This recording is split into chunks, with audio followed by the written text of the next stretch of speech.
Então, o que são as cortinas? São aqueles elementos delgados que suportam os carregamentos utilizando uma parte cravada no solo, que é a ficha. As cortinas, elas podem ser atirantadas ou não. Quando elas são atirantadas, são cortinas atirantadas. Quando elas não têm tirante, são as denominadas cortinas em balanço. Então, nós temos as cortinas em balanço, livres, e elas podem ser utilizadas mais ou menos até 4 metros de desnível. Acima disso, você tem que colocar muita cortina dentro do solo, muita ficha. E aí acaba não valendo muito a pena. Aí você pode partir para uma outra solução, como por exemplo, cortina com tirantes. Um tirante ou múltiplos tirantes. Tá? Quando não é possível fazer tirantes, e a altura é proibitiva, digamos que esse H que é mais que 4 metros, você não pode usar tirantes, aí vem aquela questão do escoramento interno, né? O tirante é só para não ocupar espaço na parte interna. Mas se você não pode utilizar tirante, você dá um jeito de escorar internamente essa estrutura. O efeito é o mesmo.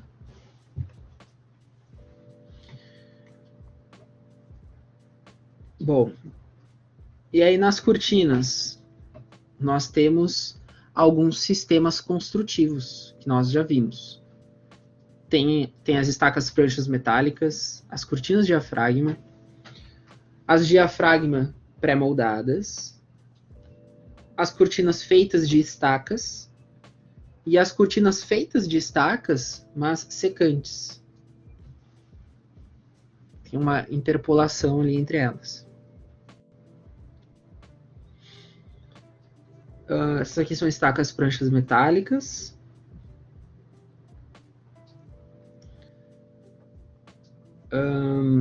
As paredes de diafragma, que são escavadas, né, com esse equipamento aqui, o clanshell. Tem uma foto do equipamento em ação.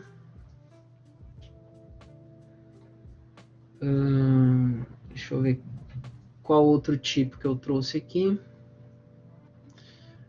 As diafragma pré-moldadas, então elas já chegam prontas, concretadas e curadas, só para encaixar diretamente no buraco. E as de estacas, né? Cuja execução é igual a uma execução de fundação em estacas. É o mesmo método executivo.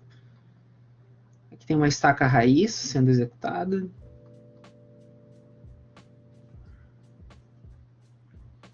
Fiquei ali na Cristóvão Colombo, em Porto Alegre. Foram estacas, uma do ladinho da outra, né?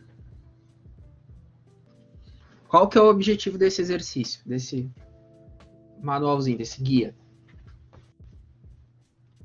Cálculo, dimensionamento e verificação de cortinas sem ancoragem. Então elas vão estar em balanço. Então vamos lá. Reparem aqui que será utilizado o método de Bloom. Existem outros métodos. Existem uns 4 ou 5 métodos diferentes. Eu trago esse que é o mais simples e mais utilizado. Muitas bibliografias apresentam. Tá? Então aqui frisando novamente que essas cortinas se prestam para alturas menores do que 4 metros. Mais ou menos 4 metros. E aí, o que é o nosso probleminha? Vai ser uma verificação.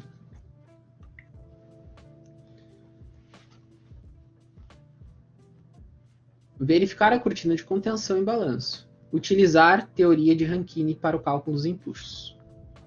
Então, teoria de Rankine, vocês já estão craques. Nós temos sobrecarga superior. Temos um solo estratificado em 2 camadas. Camada 1, camada 2. A primeira camada tem um silt com coesão. A segunda camada é uma areia sem coesão. e o desnível interno é 3 metros. Aqui foi estimada, né, o problema está dando a informação de que a ficha também tem 3 metros. O que nós temos que fazer? Calcular todos os empuxos e fazer a verificação ao tombamento. Se não passar, a gente tem que aumentar a ficha, certo? Esse é o método de dimensionamento de cortinas. Então, primeiro, estima uma ficha. Segundo, calcula os empuxos. E reparem que toda vez que mudar a ficha, muda os empuxos, né? Porque você aumenta ali a profundidade, vai mudar o empuxo. Terceiro, verifica o fator de segurança ao tombamento. Quarto, se passar, ok. Se não, aumenta a ficha. E aí sim, ao quinto, volte ao segundo. E assim sucessivamente. Então esse é o processo de looping, né, para esses cálculos. Bom, se você pegar um livro clássico de obras de terra, aí da bibliografia que eu passei lá no plano de ensino, você vai ver que muitas vezes será apresentada uma formulação bem simplista que consideram solos homogêneos. Então, possivelmente vocês vão se deparar com equações do tipo: o solo é não coesivo, coesão igual a 0. O peso específico é o mesmo, não tem estratificação de camadas, não tem sobrecarga na parte superior. Tá? Se você considera essas 3 simplificações, você consegue isolar o valor da ficha. Então você não precisa chutar um valor da ficha. Você isola ele nessa equação aqui, que vai depender do empuxo passivo e do empuxo ativo. Uma equação do terceiro grau. Onde F é a ficha e H é o desnível interno. Então você consegue extrair o valor da ficha sem fazer processo iterativo nenhum. Ou, se o solo é puramente coesivo, e aí o ângulo de atrito é 0, você vai ter equilíbrio com 4C menos gama H maior que 0. Então você tem uma inequação. O que é o C? É a coesão. Gama, peso específico. H é a altura interna. Então você faz essa inequação até ela ficar maior que 0. E aí então você encontra o valor da ficha. Tá? Só que assim, pessoal, na prática, nunca é assim. Você nunca tem um solo puramente coesivo, um único peso específico e tal. Então essas equações aqui, elas são até meio inúteis. Não servem para muita coisa, tá? Mas eu gosto de apresentar porque vai que vocês peguem um livro e aí vão, professor, tem um jeito super fácil aqui de calcular, por que o senhor não passou? Justamente porque essas simplificações limitam muito, né? Você não pode ter coesão, não pode ter estratificação de camadas, não pode ter sobrecarga. Então não serve para muita coisa essas equações aqui, porque na prática tem tudo isso, né? Os problemas sempre vêm problemas muito difíceis, com muitas variáveis. Dito isso, o método recomendável, então, é o da tentativa e erro. Você vai estimar uma profundidade e verificar se atende ou se não atende. Se você usar um software ou uma planilha eletrônica, isso fica super rápido, né? Você vai só trocando ali o valor, um valor de uma célula, até encontrar a ficha. Certo? Dito isso, nós temos, eu não lembro se eu já apresentei isso aqui, mas nós temos uma simplificação que é a seguinte. O giro, aqui por exemplo na figura A, se você admite um giro num ponto O qualquer, o gráfico de empuxos é esse apresentado aqui na figura B. Por quê? Reparem o seguinte.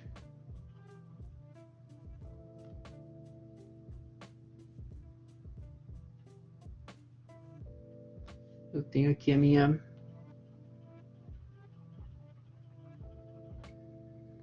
minha cortina, né? Digamos que eu tenho solo aqui. Quando eu girar essa cortina, agora eu vou fazer ela girada de vermelho pontilhadinho.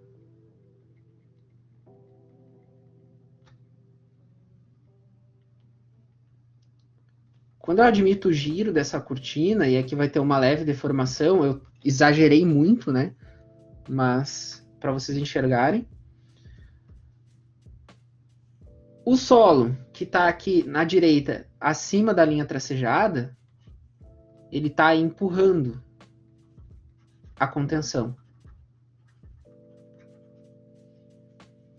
De sorte que quando o solo empurra, o solo age, ele está no estado ativo.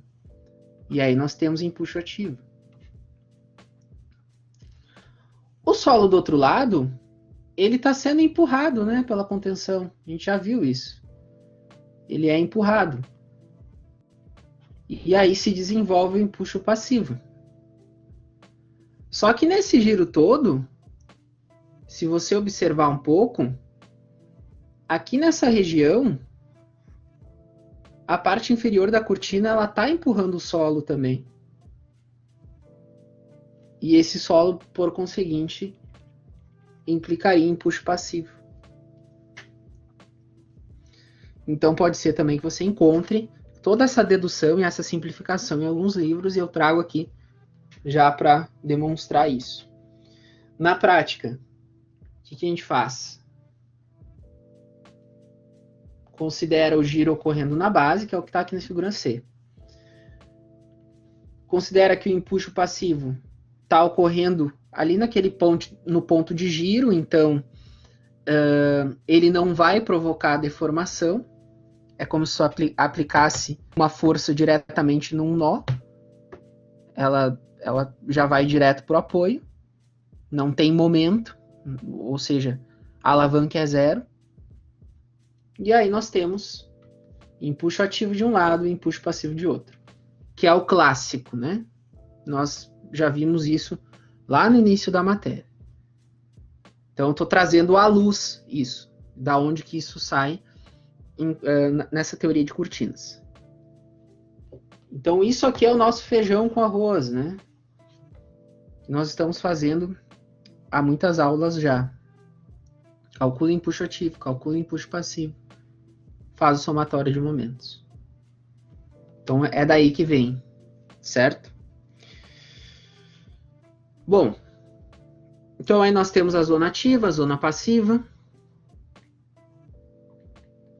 E aí agora a nossa missão é calcular os empuxos. Montar o diagrama.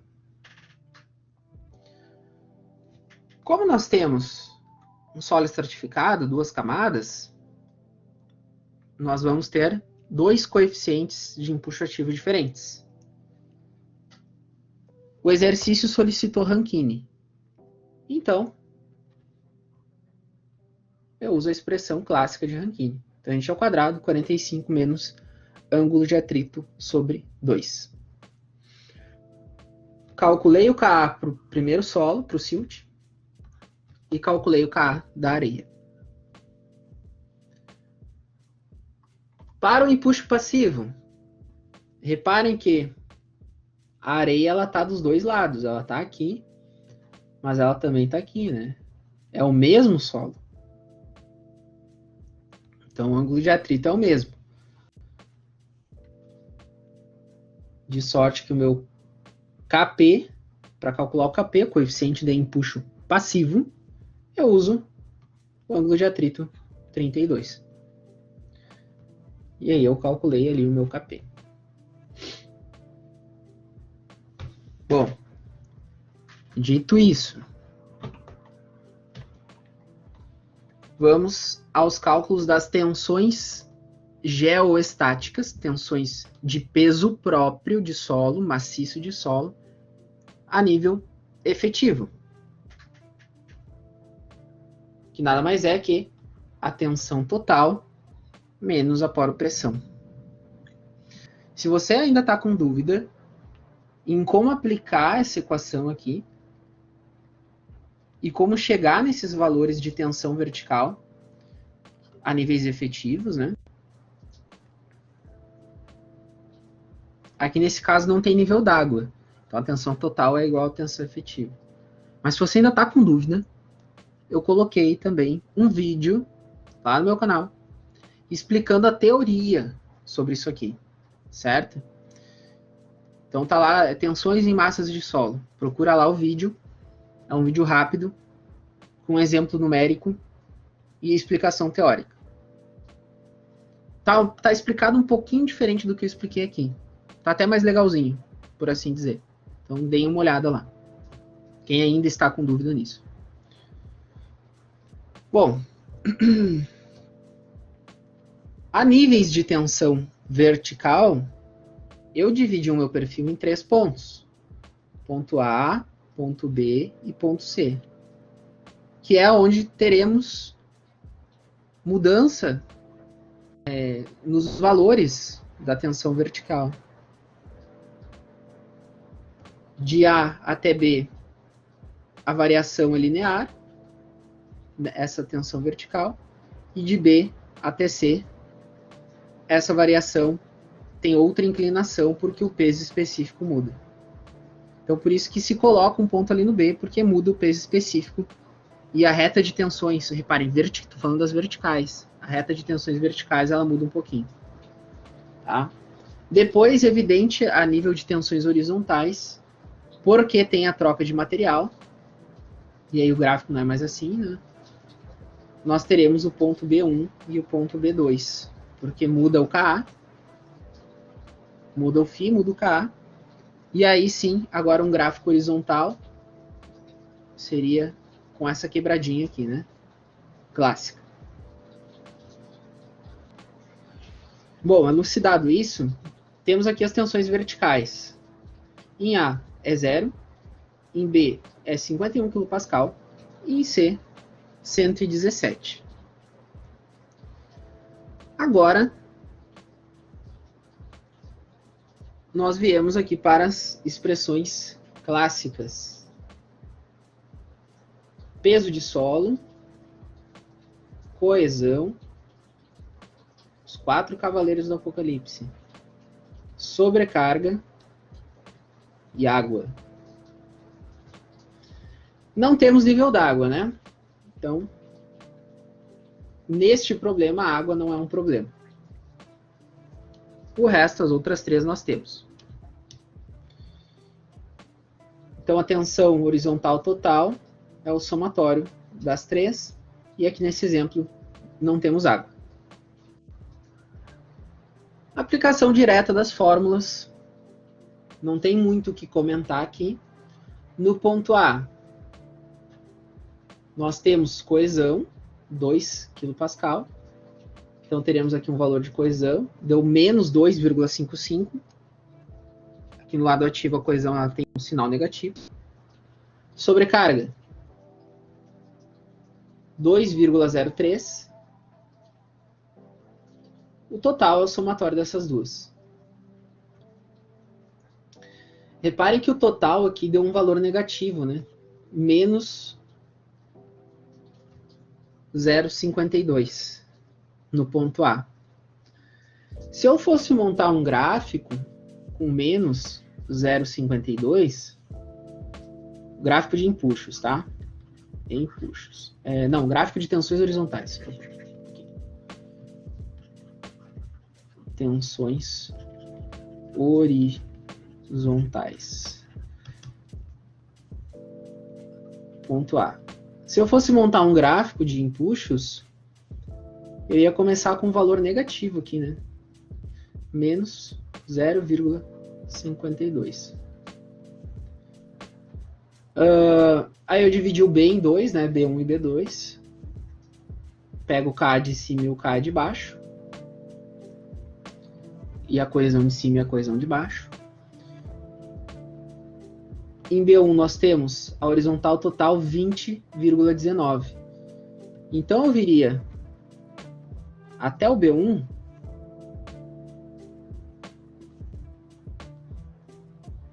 e cruzaria por aqui, né? Opa. É que não ficou bom. Aqui. 20,19.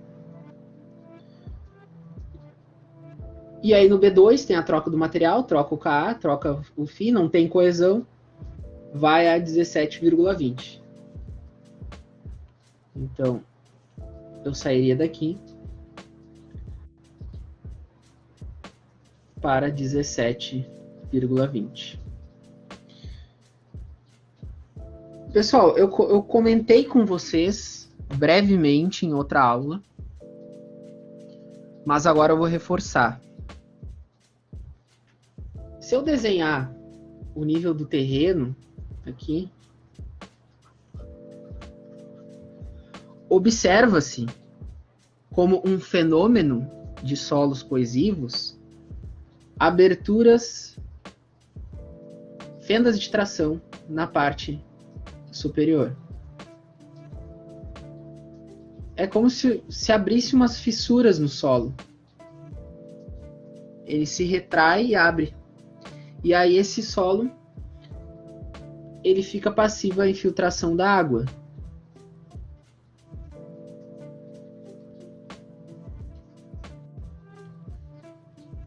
Se a água entra dentro dessas fissuras, a minha tensão horizontal ali, ela não é mais negativa. Você tem um diagrama de empuxos de água atuando naquele ponto. Teoricamente, eu teria que descobrir este ponto aqui, aonde zera esse gráfico, e acrescentar um mini gráficozinho, pequenininho, triangular, de tensões de água. Aqui a gente pode chamar de ZW. E é basicamente a poropressão, né? Então a tensão neste ponto aqui, tensão horizontal de água, seria ZW vezes o peso específico da água. E aí eu teria que somar, então, uma parcela de tensão horizontal de água, que aqui eu risquei anteriormente, nesse meu problema, nessa região. E é evidente que eu ia ter que colocar até mais um ponto aqui, né? Chamar aqui de A', de repente. Isso é uma forma de fazer, pessoal, tá? Forma mais preciosista e mais técnica de fazer essa consideração das fendas de tração. Aqui na disciplina, para facilitar a vida dos senhores, eu simplifiquei essa forma de solução e que não há um prejuízo, certo? Basicamente, você desconsidera a coesão no primeiro ponto, que seria o ponto A. Então, um diagrama que nasceria em menos 0,52, esse cara aqui, você vai dizer agora que ele nasce no zero. Ele vai fazer esta, vai nascer em zero. E essa reta negativa você desconsidera. Na prática, sempre que no primeiro ponto você encontrar um valor negativo, que foi o caso aqui do nosso ponto A, deu menos 0,52, você adota zero. Então podemos colocar um asterisco aqui, ó. Sempre que a tensão horizontal total no primeiro ponto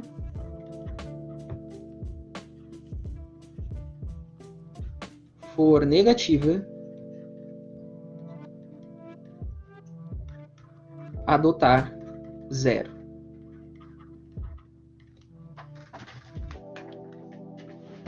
Joia? Bueno. Aí depois temos aqui o ponto C, né? Ponto C. Deu 37,46, que é para onde esse gráfico vai agora. Ponto C. Ele vai até o 37,46. Então essa é a montagem desse gráfico. Bom, eu peguei esses valores aqui, que eu abri as equações, fiz eles passo a passo, mas sempre recai naquela tabelinha, né? Na nossa tabelinha, onde temos um resumo dos resultados. E aqui eu coloco a observação do que eu acabei de falar, né? O ponto A, com tensão negativa dada pela coesão, assume-se zero para o gráfico em função de um possível preenchimento das trincas por água. Ponto. Então esse valor, ele é zerado porque ele ficou negativo. O próximo passo é fazer o empuxo passivo. E aí agora eu olho para o lado esquerdo da minha estrutura. Primeiro eu calculo as tensões verticais. E repara que daí, como é a parte interna da estrutura, isso aqui é um vazio, né? Eu não tenho solo nessa parte. Então, evidentemente que no ponto B, a minha tensão vertical geoestática, peso de solo, é zero, porque não tem solo em cima desse ponto. E aí no ponto C, eu tenho 3 metros, essa parte aqui, né? 3 metros, com um solo de peso específico 22, que é essa areia aqui. Isso me dá uma tensão vertical efetiva de 66 kPa.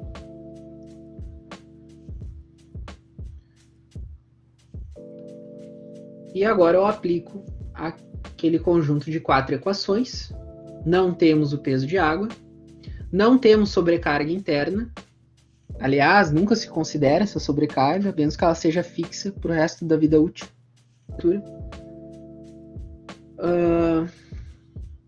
Coesão, a gente não tem também. Só vamos ter essa parcela aqui do peso do próprio solo.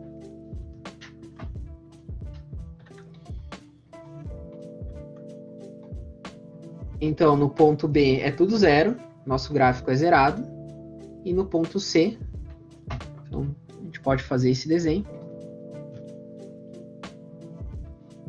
Aqui é tudo zero. E no ponto C, eu tenho 214,19, que é a minha tensão vertical vezes o Kp desse solo. Então eu vou até 214,9, né? Não 0,19, 0,9. Pronto.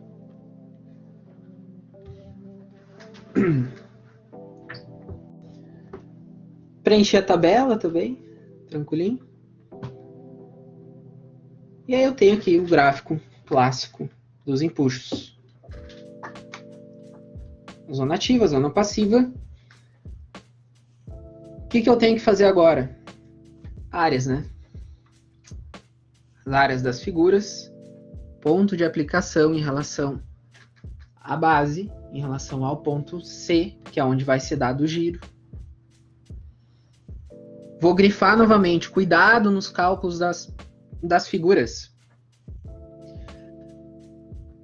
Triângulo é triângulo, usa a fórmula da área do triângulo, base vezes altura sobre 2. Retângulo é retângulo, base vezes altura. Muito cuidado em calcular essas áreas.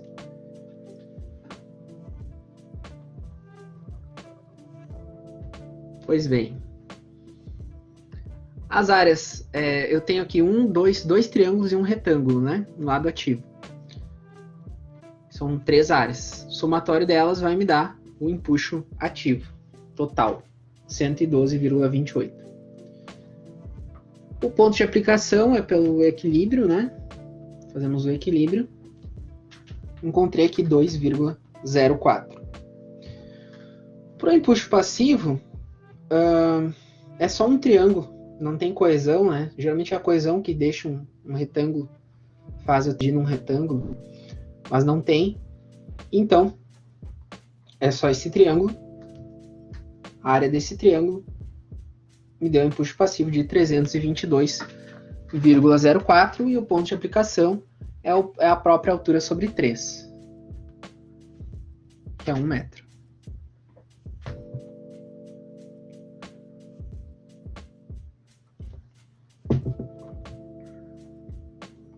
Bom, e aí a gente chegou no diagrama de empuxos. O passivo que tenta equilibrar o ativo. Os momentos, né? E aí agora, vocês vão ver que é muito mais fácil que muros, porque eu só tenho que verificar ao tombamento. O fator de segurança ao tombamento é 2, então meu FST tem que ser 2 ou mais.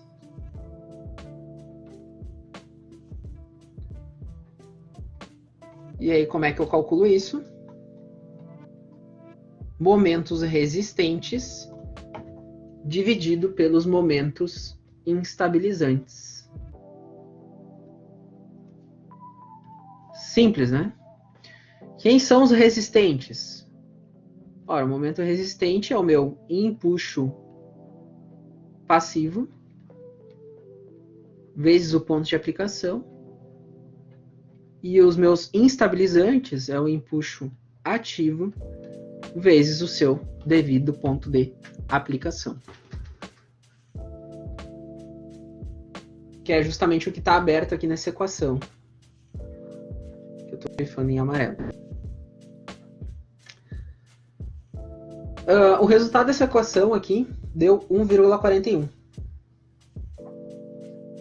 Isso quer dizer que não está ok.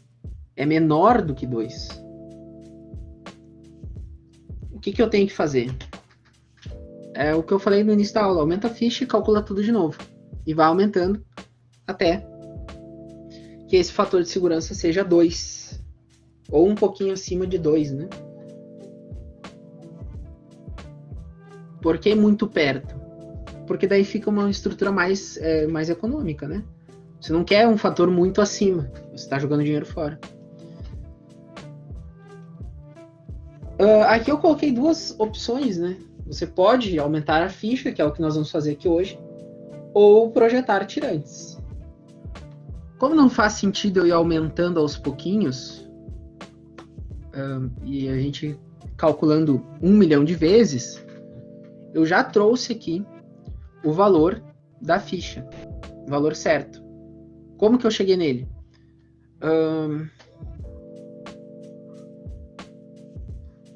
Eu elaborei uma planilha, evidente. Planilhazinha Excel. E aí você monta o seu problema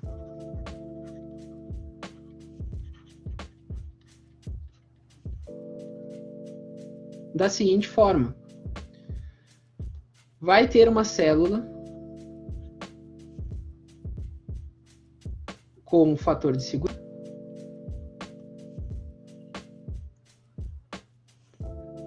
e vai ter uma célula com o valor da ficha.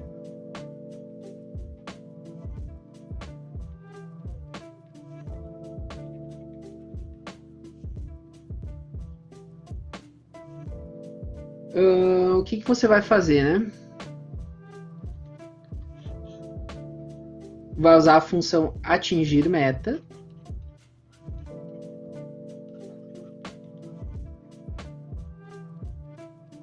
E vai colocar FST maior ou igual, acho que é o contrário, né? Igual ou maior no Excel.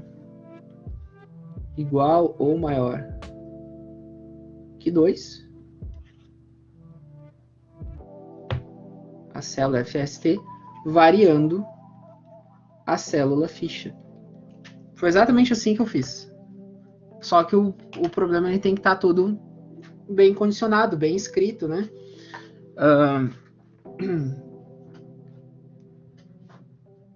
E tem uma outra questão que é a seguinte. Aqui é título de conhecimento, para justamente passar esse conhecimento mais prático para vocês, que é isso aqui, ó. Eu acho que tá aqui. Cadê? Isso aqui. Vou trazer para cá.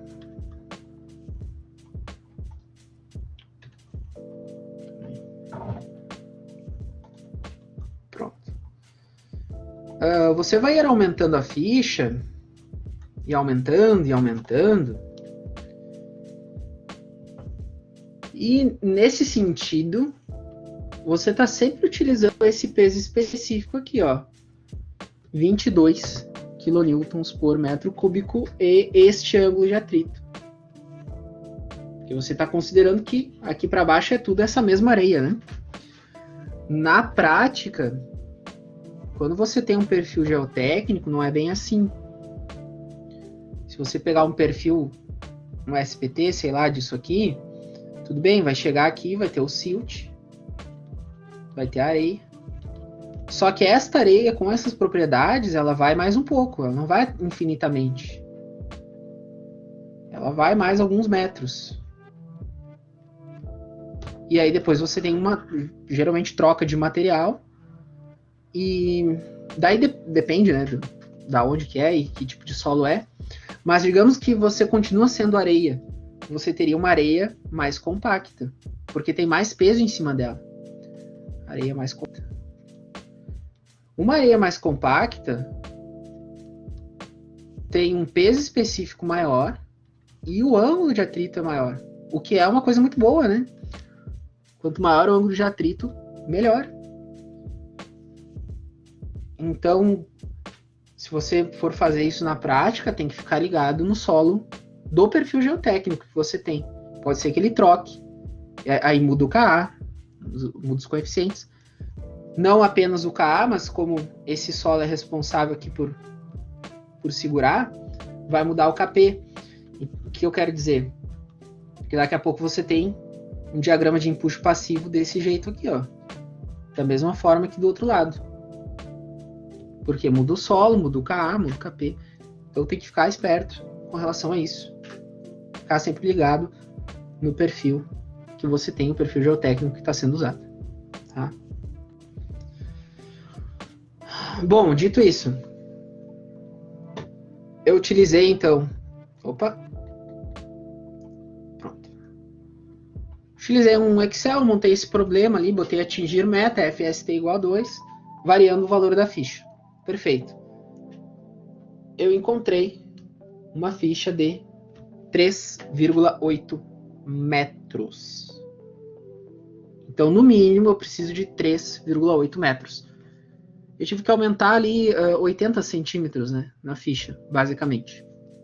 Que a inicial era 3.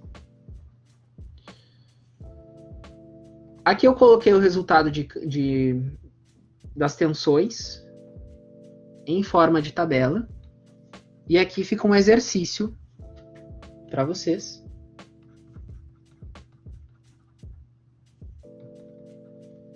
que é verificar, calcular aí na casa de vocês.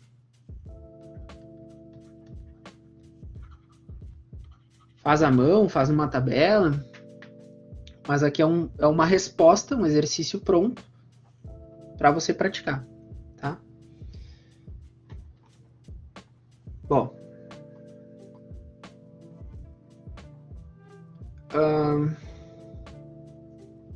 dividir em figuras, calculei as figuras, reparem que o empuxo ativo aumentou,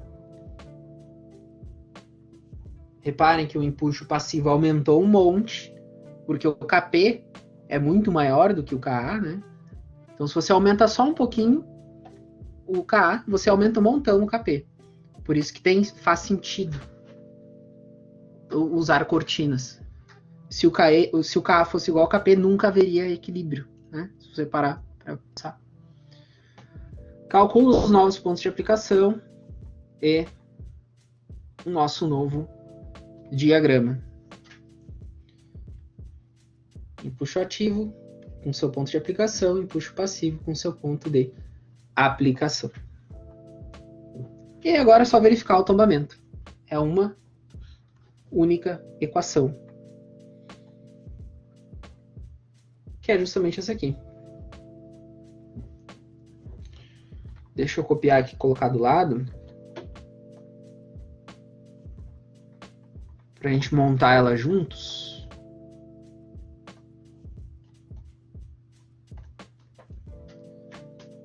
Então, aqui eu tenho os momentos resistentes, que é o meu empuxo passivo.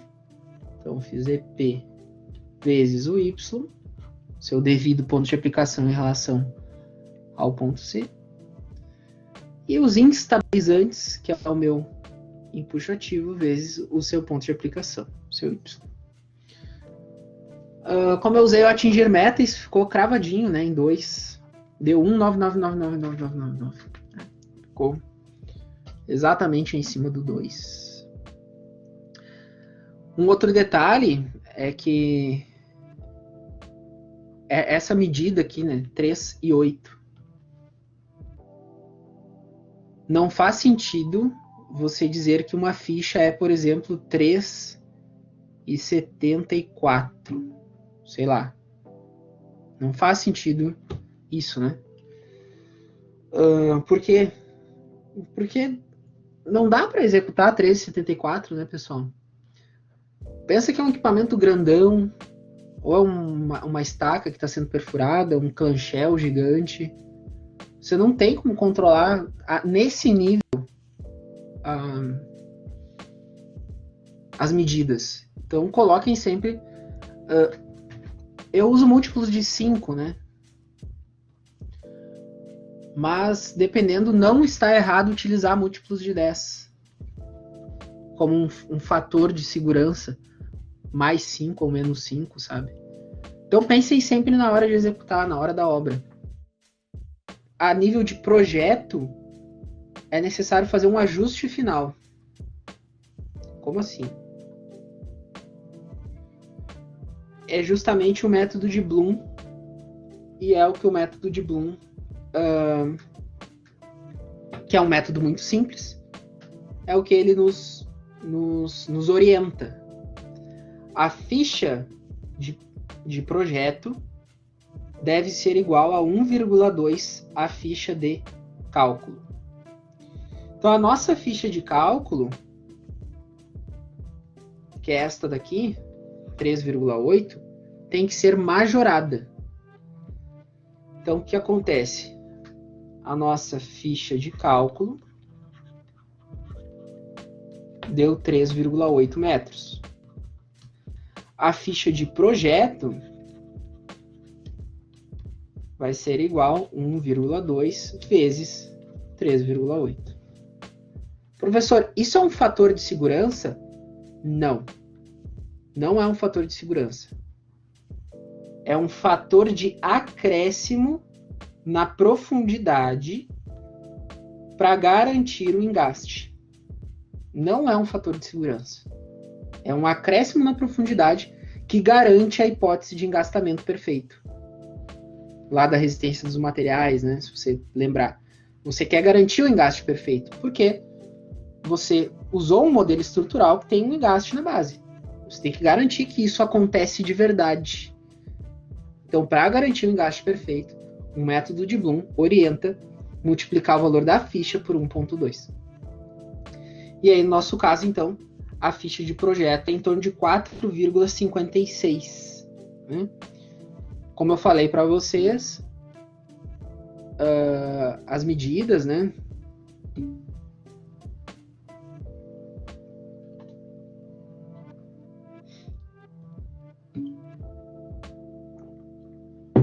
Beleza.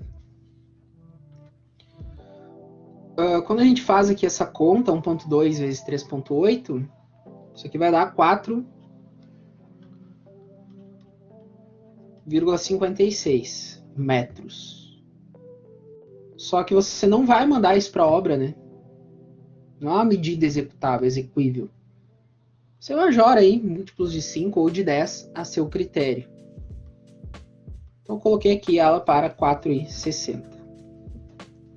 Deixa eu ver se eu tenho o desenho final aqui. Não, não tem.